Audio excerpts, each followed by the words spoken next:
Close the door, kill the lights, and come closer.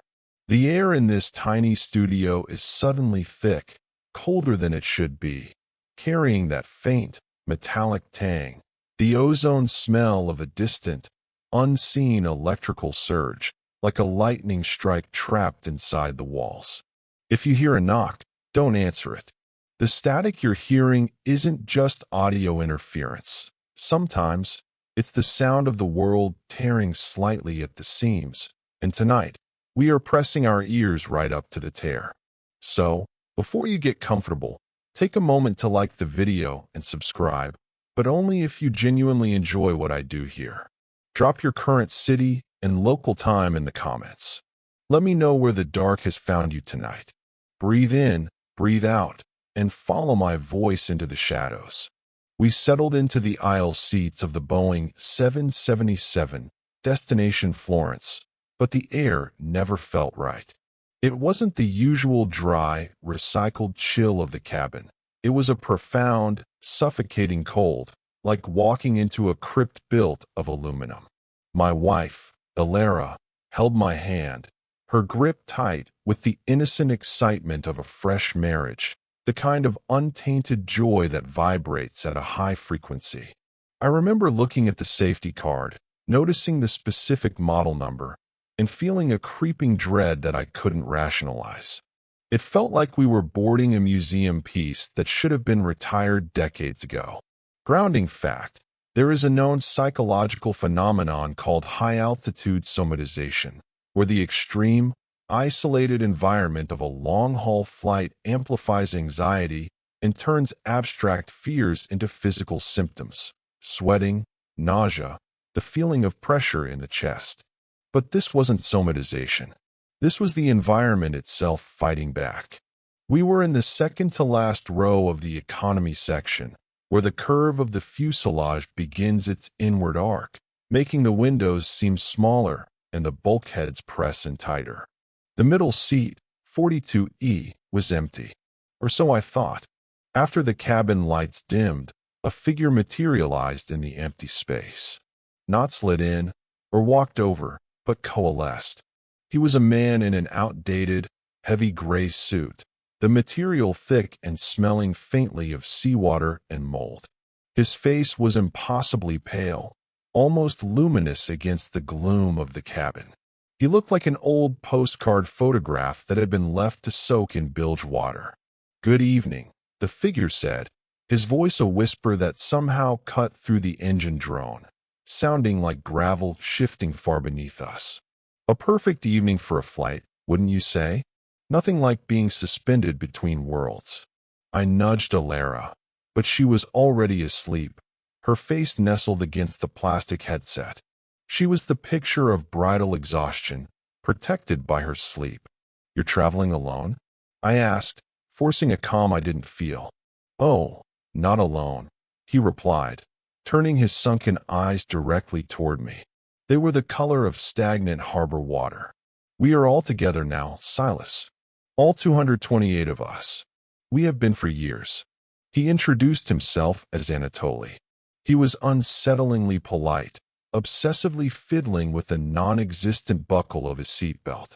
He spoke of his flight in 2009, a routine trip from Rio de Janeiro that vanished over the Atlantic.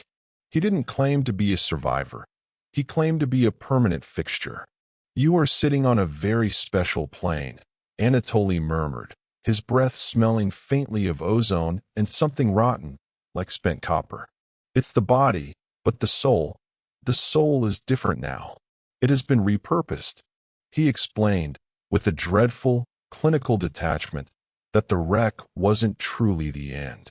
The physical materials were scattered, yes, but the shared kinetic trauma of the impact, combined with the extreme isolation of the altitude, had drawn something to the wreckage, a deep-sea parasitic consciousness, ancient and slow, which had bonded to the remaining residual energy of the catastrophe.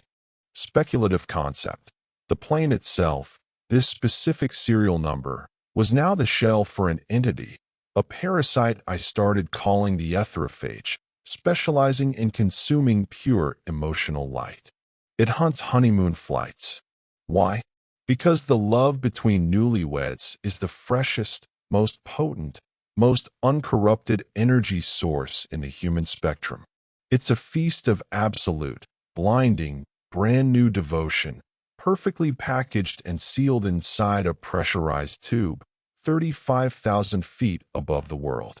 This tube, Anatoly swept his hand across the grimy window panel, is a prison. We are the inmates, and the engines are the mechanisms that keep the altar moving. The entity demands sustenance, and it enjoys the flavor of potential. I felt a cold panic seize my chest. I tried to look around, but the other passengers were unnervingly still, heads bowed, breath shallow. They looked less like human travelers and more like carefully arranged props in a diorama of normality. What does it want? I choked out. What do you think? Anatoly chuckled, a dry, rattling sound. It wants the bond. It draws the light out, leaving only the husk of the people and the shadow of the soul. He explained his own role, his function in the endless flight. He was the recruiter.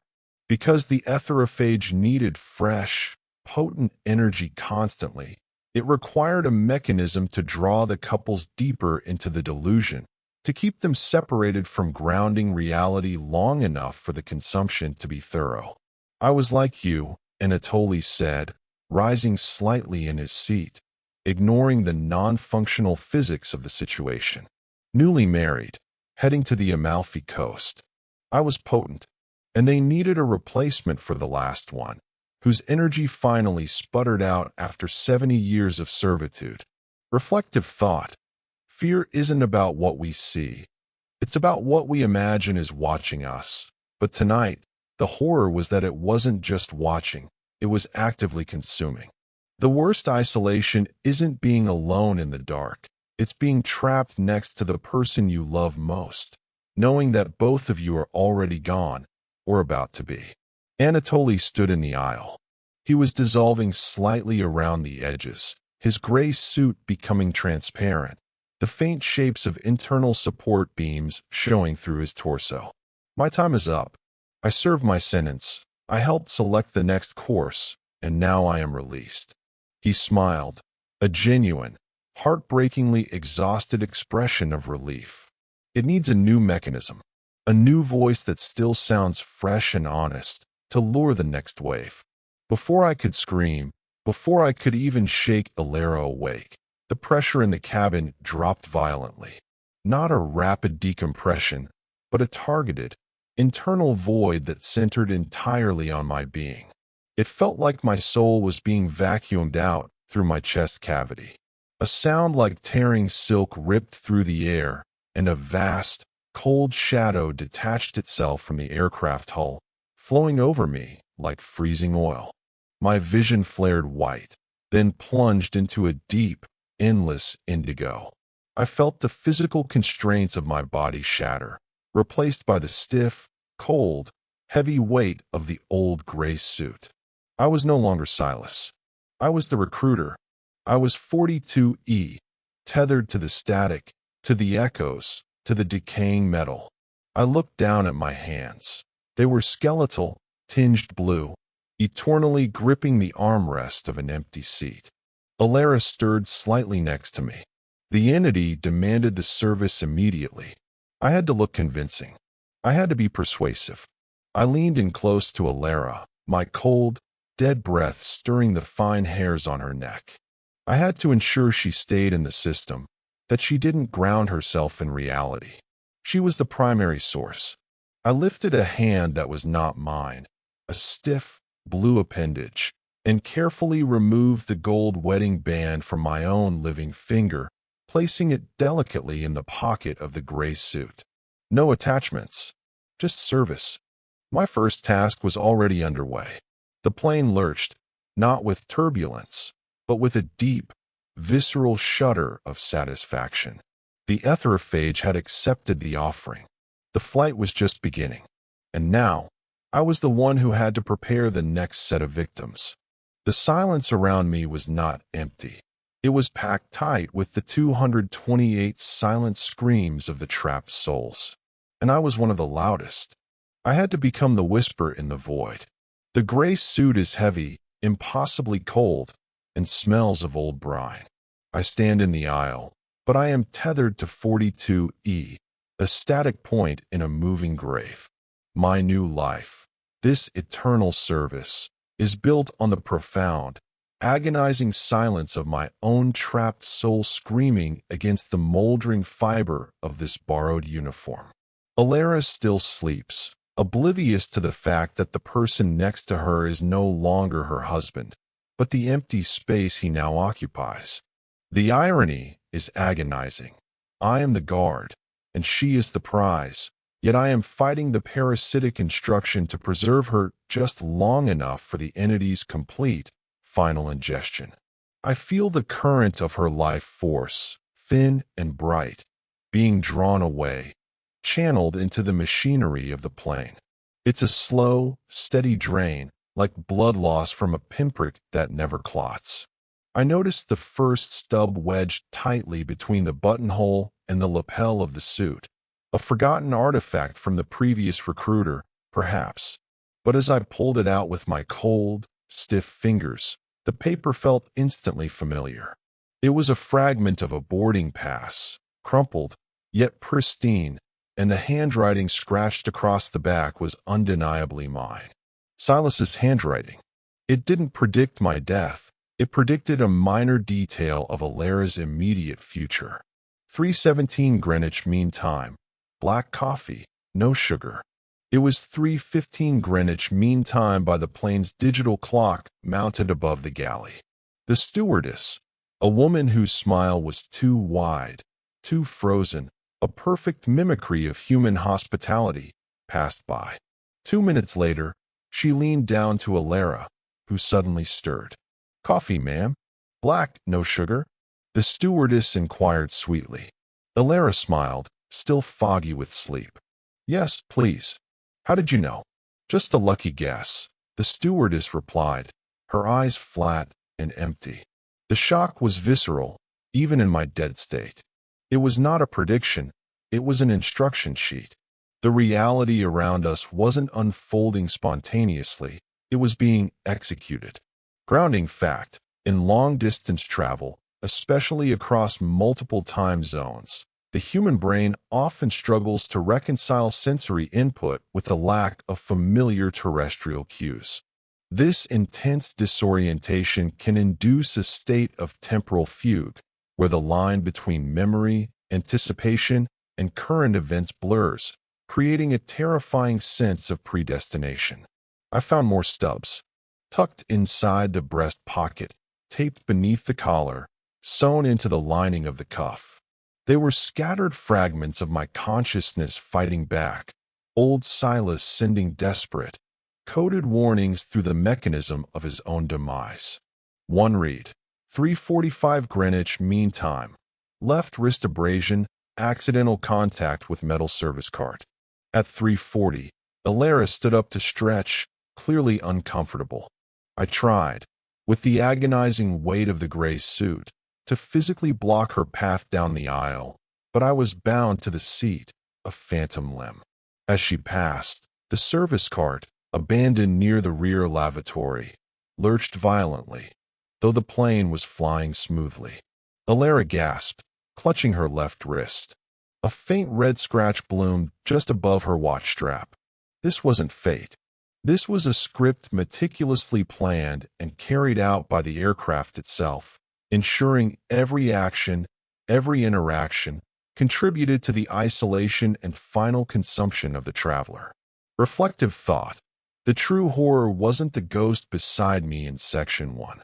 The true horror is knowing that even after death, my love for Elara has been weaponized against her, forcing me to watch, helpless, as the blueprint of her destruction unfolds, step by predictable step.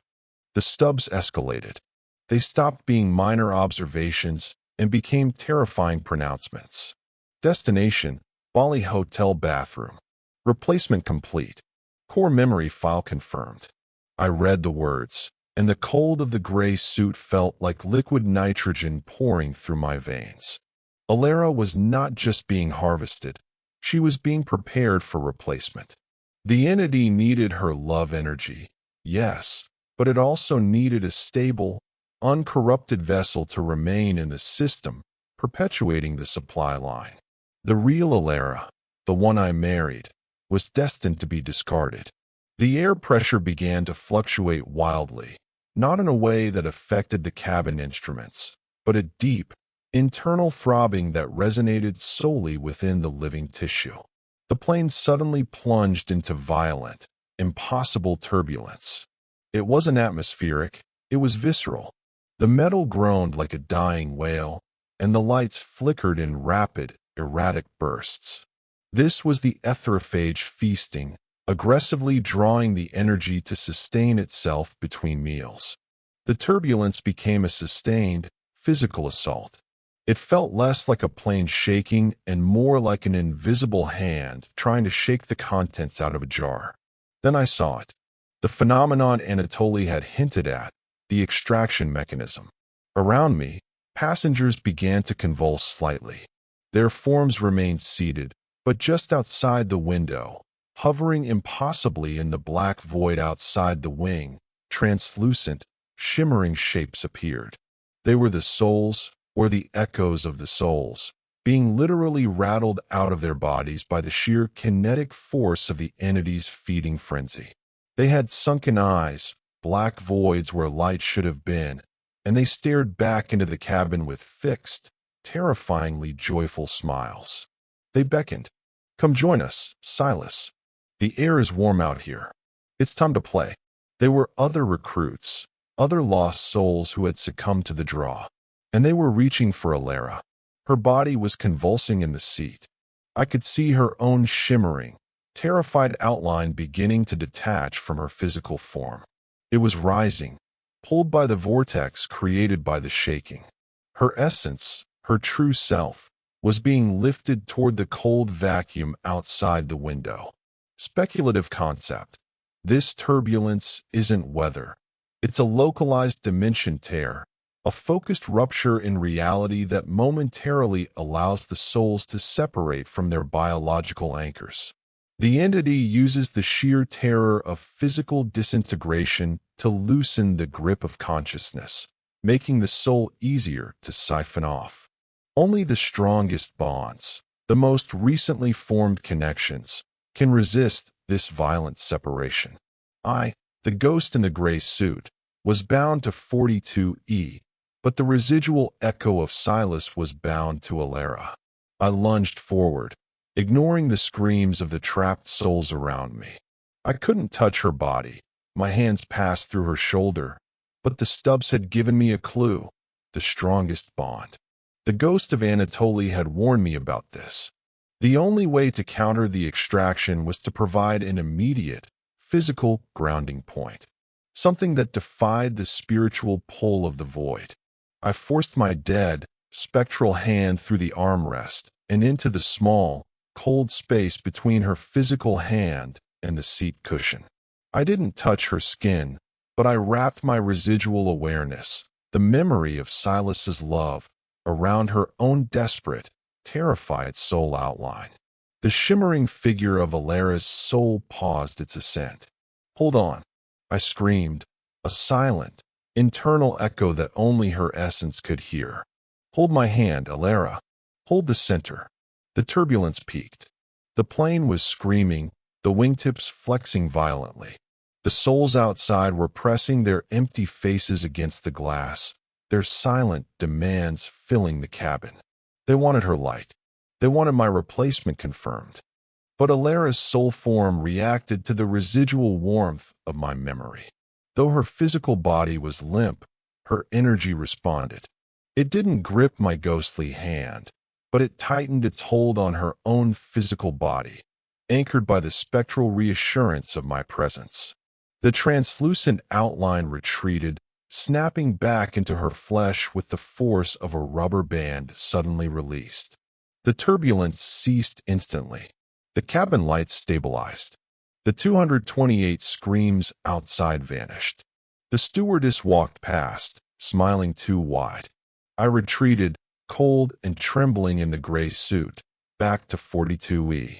I had saved her from extraction, but I had only delayed the inevitable replacement. The stubs confirmed the script. We were trapped, flying deeper into a premeditated nightmare. The air pressure shift after the turbulence left a taste of burnt copper and dread in the cabin. Elara woke up, disoriented but physically whole, rubbing the faint red scratch on her wrist, the one I had read about on the prophecy stub. She looked at me, her eyes filled with residual terror, but she saw only an empty seat next to her, 42E, and the unsettling stillness of the flight attendant preparing breakfast service. My spectral form was invisible to her, tethered to the cold frame of the chair. "Silas, that was awful," she whispered, unaware I was right beside her, watching her light flicker. I had the most bizarre, horrible dream. I couldn't reply, bound by the entity's directive. My voice was reserved for recruitment, for the whispered lie in the dark. We landed in Rome, a quick transfer point, not Florence yet. The Aetherophage never operates linearly. It moves its victims through various liminal spaces, airports, cruises, private transports, to maintain the state of perpetual dislocation. We were scheduled for the final leg, a private seaplane transfer to the remote island retreat where the last phase of the replacement was meant to take place. As we stepped onto the small, sleek float plane tethered to the pier, I felt a resurgence of hope. The 777 was the prison. This was a small, flimsy escape craft. Perhaps the entity's influence was weaker here. Elara and I were the only passengers. The pilot, Captain Oren, greeted us with an unnerving professionalism. He was handsome, mid-40s, with eyes that looked perpetually tired, a kind of bone-deep exhaustion that no amount of sleep could fix. I materialized in the co-pilot's seat, bound to the gray suit, desperately hoping Elara wouldn't glance over. As Oren went through his pre-flight checks, a meticulous, focused ritual, I noticed his movement was stiff, almost jerky. He didn't blink, and the cabin was colder than the humid Roman air should allow, the same unnatural cold I'd felt in 42E. Grounding fact: studies on extreme isolation, such as those experienced by long-distance sailors or pilots on solo flights, show that the brain can generate incredibly vivid, persistent hallucinations, often including the phantom presence of a companion or co-pilot, a psychological defense mechanism against absolute solitude. This, however, was not a hallucination. The engine sputtered to life. We taxied out into the open bay. "Sir," I rasped, leaning over to Oren's rigid form, my voice dry gravel. "You seem unwell." Oren did not react to my presence, but his lips moved, his voice a flat, synthesized repetition of procedural phrases. "We will be airborne momentarily. Enjoy the flight." I reached out my spectral hand and placed it on his forearm. It was icy cold, stiff, completely devoid of pulse or warmth. I pushed harder, forcing my awareness into his state. The stiffness was not rigor mortis, but something preserved, something maintained. I saw a brief, horrible flash of memory, 7 years prior. The same seaplane, the same Captain Oren, taking off from this exact pier. Mid-flight, a sudden, brutal heart attack. The plane plunged, not into the sea, but into a pocket of localized temporal decay. A glitch in the reality map. Oren didn't crash. He died, and the parasitic influence of the Aetherophage, or a localized sibling entity, saw an opportunity. Speculative concept. The seaplane itself, this specific craft, call it the stasis flyer, is an autonomous vehicle fueled by the residual energy of the pilot's trapped soul. The plane flies by memory, trapped in a 7-year loop, perpetually ferrying honeymooners to an island that exists only as a gravitational anomaly, a place designed to maximize the terror and draw out the energy of newly cemented love. The true destination isn't paradise. It's a localized vacuum chamber. I looked closer at Oren's profile. His skin was too taut, his eyes slightly glazed. He was a perfect automaton, sustained by the machine around him. He had died exactly 7 years, 3 months, and 4 days ago, mid-sentence over the Adriatic. But the plane needed its crew. The ghost of Anatoly, trapped in the 777, was simply a recruiter. Oren was the engine. He was the perpetual motion device for this smaller, mobile altar. We lifted off the water. The flight was eerily smooth, silent except for the rhythmic thrumming of the engines, the sound of a mechanical heart refusing to stop. Elara, I tried to scream, but only a cold rush of air escaped my spectral lungs. The pilot is dead. This is not a flight. Elara was looking out the window, mesmerized by the turquoise water below. She was beautiful, innocent, and completely oblivious to the fact that the person flying her to the next stage of her doom was merely a very well-preserved corpse. I found another stub in the gray suit pocket. This one was larger, a strip of sticky paper, almost like the adhesive backing from a label. Warning: the island is the holding pen. Consumption phase begins with the alteration of the immediate environment. Do not trust the reflection. As we flew, I watched the display map. The destination was marked: the Isle of Selene, an exclusive resort, far off the charted coastline. The map looked convincing, professional. But as I focused my dead energy on the screen, I could see the digital lines warping, the coordinates shimmering. The island was a fiction, a holographic anchor created by the stasis flyer to justify the endless journey, to maintain the passenger's belief in a destination. But the journey wasn't endless for the passengers. It was only endless for the pilot, Captain Oren, trapped in his 7-year decay loop. For Elara and me, the flight was leading to a very definitive, terrifying conclusion. Reflective thought. We spend our lives seeking safety and structure, trusting the maps, the timetables, the authority of the uniform. But when the structure itself is compromised, when the pilot is dead and the map is a lie, the descent into madness is fast and the isolation absolute. No one can save you when the vessel you rely on is the instrument of your torture. Oren suddenly turned his head, his stiff neck moving mechanically. He was looking directly through me, at the window. He spoke, not in the flat procedural voice, but in a strangled, desperate whisper, the brief, dying echo of his own imprisoned soul forcing its way past the control mechanism. The reflection, don't trust the reflection, he gasped, his lips cracking slightly. It shows you what you are losing. It shows you the truth of the system. He immediately snapped back into his dead composure, his hands tight on the yoke. I looked at the window next to Elara. The sunlight was intense, blurring the surface of the glass. I leaned in, forcing my cold face against the smooth, curved surface. I expected to see my gray, ethereal reflection. Instead, I saw Silas. The man I was, healthy, vibrant, smiling, sitting next to a terrified, gone Elara. The reflection showed the real me, the one being held captive within the entity's power matrix, still lucid, still screaming internally. And the reflection of the cabin behind me was dark, filled with the ghostly shapes of countless honeymooners, suspended in agonizing stasis. The stasis flyer wasn't just trapping Oren. It was momentarily reflecting the deeper reality of the Aethrophage's entire operation, proving that the 777 was only the start, a nexus of a vast, mobile system designed for continuous harvesting. The reflection vanished as quickly as it appeared, replaced by the smooth, familiar sight of a man in a gray suit staring out at the ocean. The warning was clear. The system was vast, interconnected, and highly organized.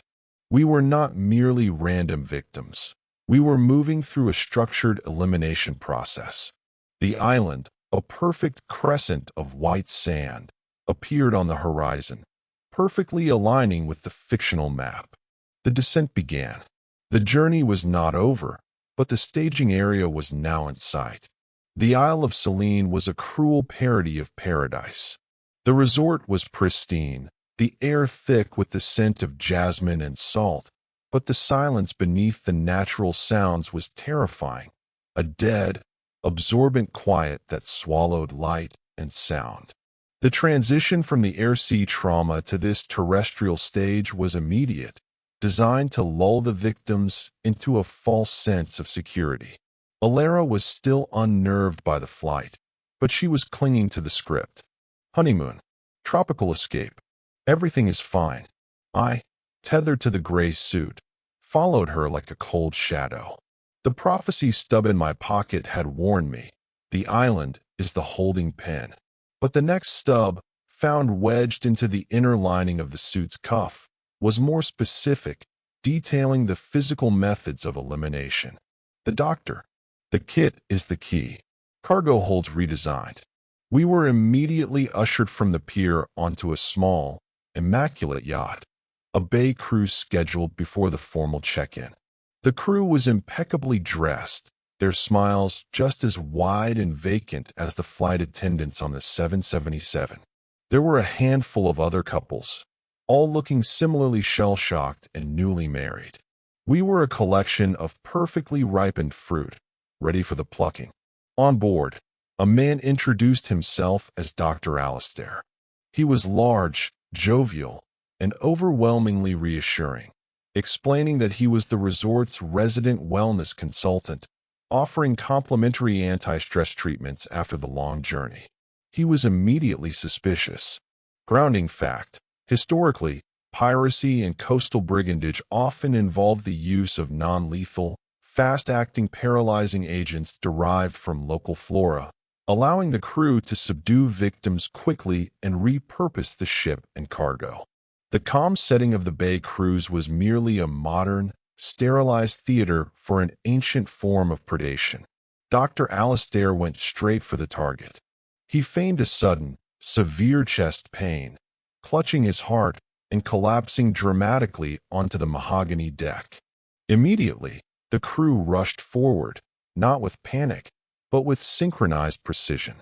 "Emergency medical protocol," shouted the man who looked like the ship's captain, whose movements were too fast, too controlled for genuine crisis. They began administering aid to the stricken doctor. But Dr. Alistair, now lying prone, pulled out a small, metallic case, a medical kit, and directed the crew with sharp, silent hand signals. I watched, cold dread congealing in my spectral core, as the crew approached the couples, not with syringes containing cardiac medication for the doctor, but with small, auto-injectors. Just a stabilizing sedative for the shock, everyone, the captain announced, his voice smooth and reassuring. Standard procedure to prevent widespread panic. It's for your own safety. The other couples, exhausted and trusting, offered their arms. The injections were swift, painless, and systemic. I watched as Elara, trying to be helpful, reached out to assist one of the crew members who was fumbling with his syringe. She was offering comfort, her innate empathy a beacon. She must be contained. The parasitic instinct surged, momentarily overriding my tethered despair. The entities will demanded the maintenance of a love battery. I knew, from the stub, that Dr. Alistair wasn't a doctor. He was a local trader, a trafficker in flesh and fear. The kit wasn't for resuscitation, it was the delivery system for a potent paralytic agent. They weren't meant to die immediately, they were meant to be immobilized, rendered conscious but helpless. Speculative concept. The entire island cruise operation is a subsidiary function of the Aetherophage network, a sophisticated mobile sick bay. The individuals are being collected not just for their love energy, but as organic resources. The boat's cargo hold is not for luggage. It is an improved space for suspended animation, a living resource bank, perfectly preserved for later, more thorough, psychic harvesting. I had to act, even as a ghost, even as the recruiter. If Elara was paralyzed now, the replacement script would be executed prematurely, and the real Elara would be lost forever in the darkness. The gray suit restricted my movement, but the memory of Silas, a history teacher, fiercely protective, lent a desperate energy to my dead form. As the crewman turned toward Elara with the needle, I channeled every volt of my dead kinetic energy into the only physical objects I could influence, the tiny, volatile magnesium flares stored in the emergency locker near the helm. I slammed the heavy, cold presence of the gray suit against the thin metal door. Once, twice. The noise was not loud enough to register as a slam, but the magnetic field of my desperation created a short circuit. The red emergency light flashed, and a thin, acrid smell of ozone filled the air. The crew hesitated, their coordinated movement disrupted. The captain snapped, "Ignore it. Proceed with the sedation." But the disruption was enough. Elara, startled by the sudden flash of red, pulled her arm back from the crewman. "Wait, why is the emergency light on? He looks fine." She pointed at Dr. Alistair, who was now rising slightly, eyes wide with cold, professional fury. Elara's genuine human panic was infectious. Another couple, who had already been injected, were starting to slump in their seats, their eyes fixed, but conscious. A wave of terror washed over the deck. The captain, realizing the sedation protocol was compromised, signaled for rapid injection. I knew my disruption wouldn't last. I had one final, desperate move. I focused all my being on the emergency locker. Flares, violent disruption, chaos. The locker door blew open, not with an explosion, but with a horrifying, metallic screech of forced separation. The high-intensity magnesium flares scattered across the deck. Elara, startled, reacted instantly. She grabbed the nearest flare, mistaking it for a signaling device needed for survival. She activated it, the raw, blinding white light of the magnesium flare erupting into the immaculate scene. The effect was instantaneous and violent. The extreme light, a pure, physical counterpoint to the Aethrophage's dark, subtle feeding, seemed to overload the automated systems. The captain and crew recoiled, hissing in pain, their movements seizing up. Elara, shielded by the sheer intensity of the light, stood alone amidst the paralyzed passengers and the temporarily stunned crew. "We have to get off this boat," she screamed, her voice cutting through the sudden, paralyzed silence. Reflective thought. We chase light our entire lives, seeking clarity and truth, but sometimes the only way to escape the deep, structural darkness is through a blast of blinding, overwhelming chaos. The truth of the Aetherophage is that it operates in the shadow, exposed to raw, panicked reality. Its servants falter. I, the ghost, followed her as she scrambled toward the rail. She was determined, fueled by adrenaline and the horrifying realization that her honeymoon was a death trap. She dove into the dark, welcoming water of the bay.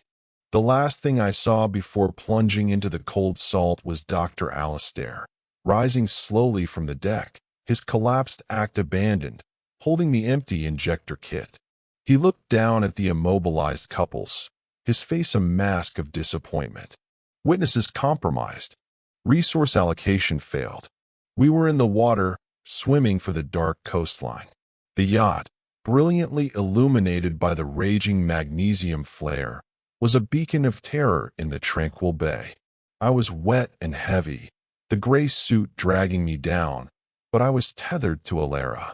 She was still real. We were still running. The cold salt water was a shock to the system, even to the dead, spectral system I now inhabited. The gray suit clung to me, heavy and saturated, smelling of brine and centuries of submerged secrets. We swam for the coastline, a stretch of rocky beach barely visible through the thick humidity of the tropical night. Elara was tough.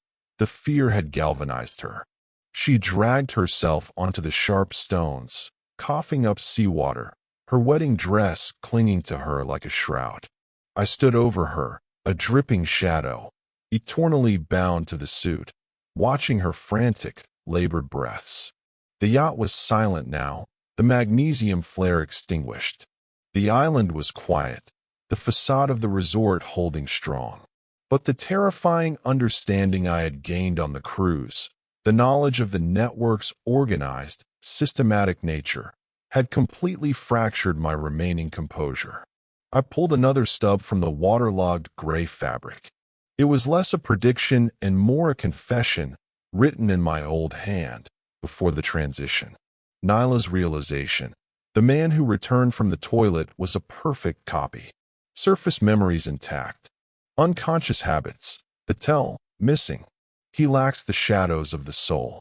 Nyla, a name from another flight, another victim in the entity's history. But the message resonated with chilling clarity, echoing the earlier warning. Replacement complete. Core memory file confirmed. I looked down at Elara. She was real. She was fighting. She was soaked in seawater, utterly terrified. But she was her. Or was she? The realization that crashed over me was not about the physical substitution of a body, but the systematic, psychological erosion that the Aetherophage engineered from the moment of boarding. Grounding fact. In cases of severe psychological trauma, the human memory, while retaining crucial, high-priority data, names, dates, critical relationships, can jettison or scramble low-priority, unconscious cues, the small gestures, the personalized mannerisms, the soul of the individual. The entity didn't need a clone.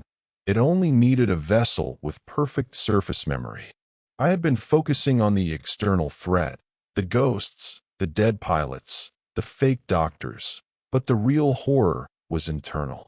The replacement wasn't happening in a Bali hotel bathroom, as the stub suggested. It had begun much earlier, possibly on the 777. The consumption wasn't just about drawing out love energy. It was about the subtle, continuous refinement of the subject until they were a functionally perfect, yet spiritually hollow, echo. The destination Bali hotel bathroom was merely the final stage of file confirmation, the moment the entity declared the imitation suitable for permanent deployment. I thought back to the initial flight. Elara, stirring at 3:17 Greenwich Mean Time, asking for black coffee, no sugar. That was a small, precise action. But now, through the filter of my dead state, I reviewed every interaction since boarding. The way she had slept so easily, ignoring the profound, palpable dread of the initial flight. The way she had gripped my hand, not with the familiar, slight squeeze of reassurance she always used, but with a flat, steady pressure. The way she had reacted to the scratch on her wrist, a momentary flinch, rather than the deep, frustrated sigh that Silas knew was her genuine reaction to minor injury. The Elara who married me had a specific, idiosyncratic way of saying my name when she was truly surprised. A quick, sharp inhale before the S sound. I hadn't heard it since we boarded. Speculative concept. The Aetherophage is a parasitic hive mind that infiltrates consciousness through prolonged exposure to its dimensional field, the cabin of the 777. It doesn't execute a grand body swap. It performs a memory mimicry, slowly creating a perfectly functioning vessel that retains all vital information but lacks the unique, deep-seated emotional patterns, the unconscious habits that form the true self. The entity consumes this soul and leaves behind a beautiful, compliant mannequin.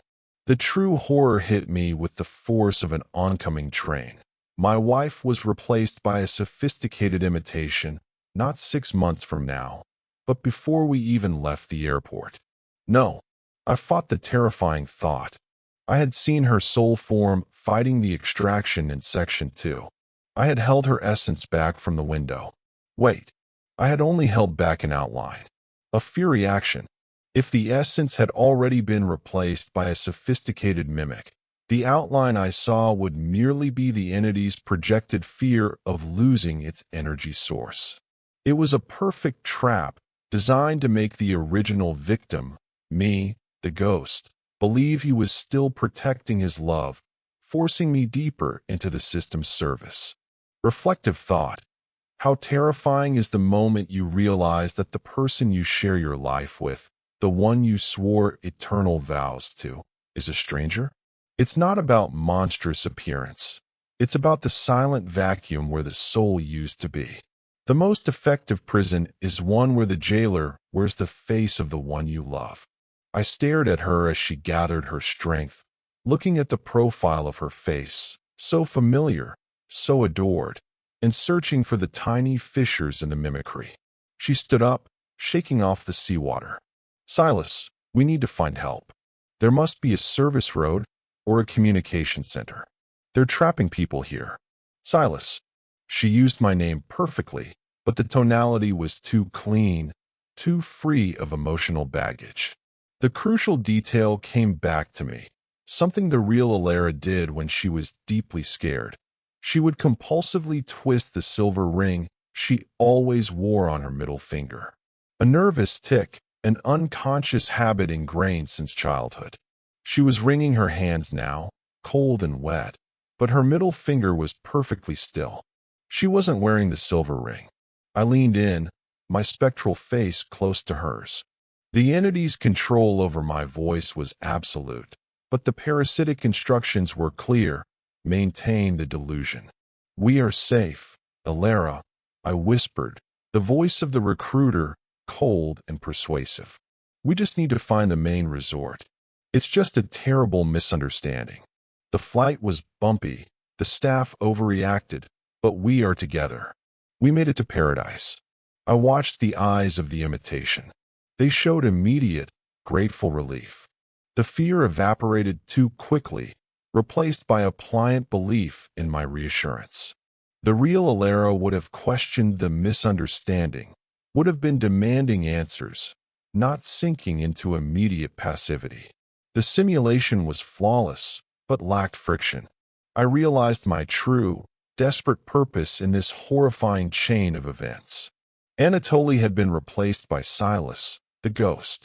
Silas, the recruiter, was designed to keep the vessel, Elara, compliant and contained until the core was completely drawn out. I was not protecting her. I was babysitting the vessel until final delivery. We walked into the lush tropical foliage, the imitation Elara clinging to my spectral arm, completely oblivious.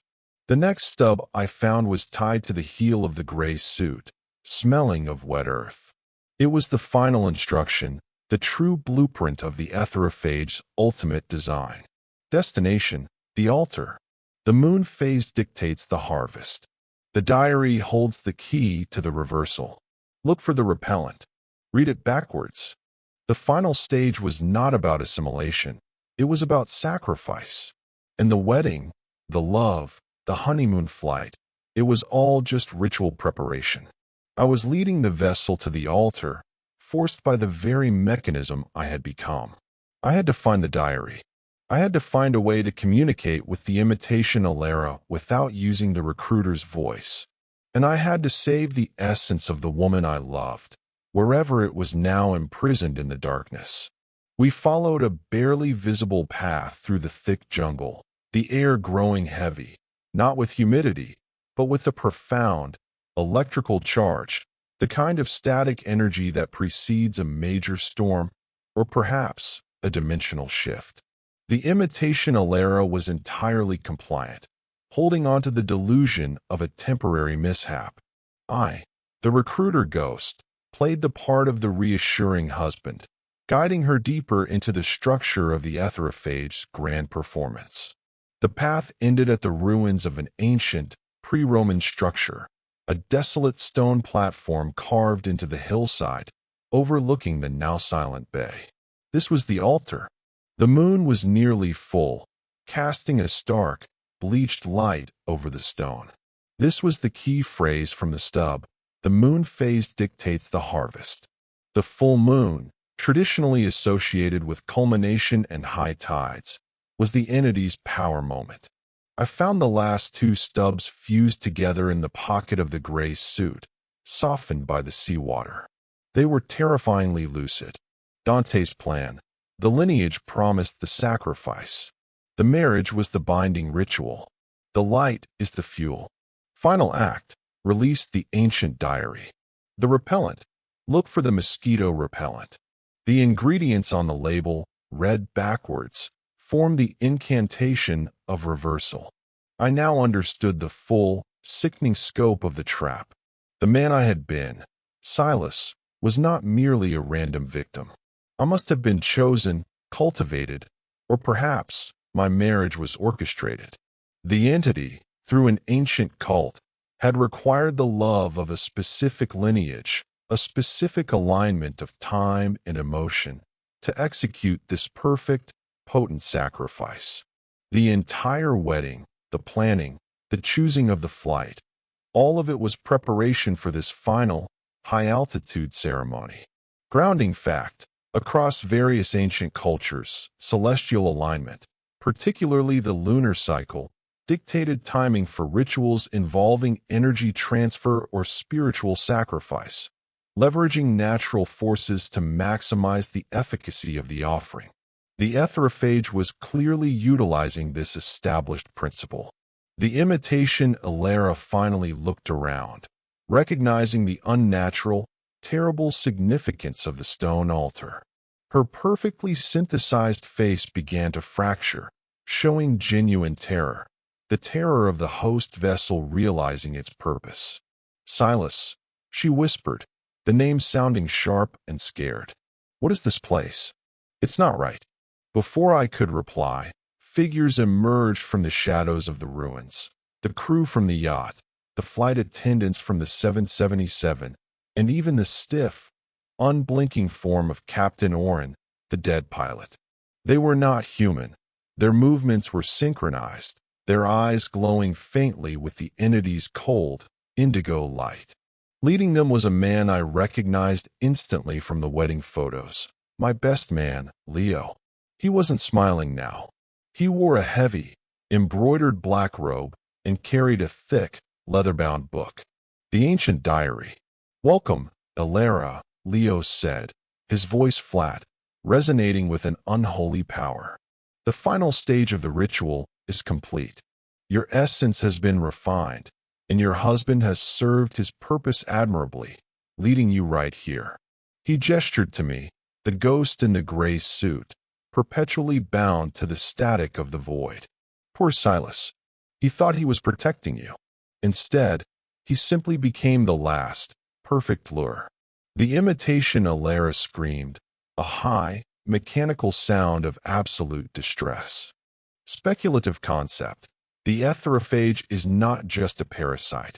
It is the physical manifestation of an ancient, organized cult operating through generations, using the infrastructure of modern travel, planes, cruise ships, as mobile altars and prisons.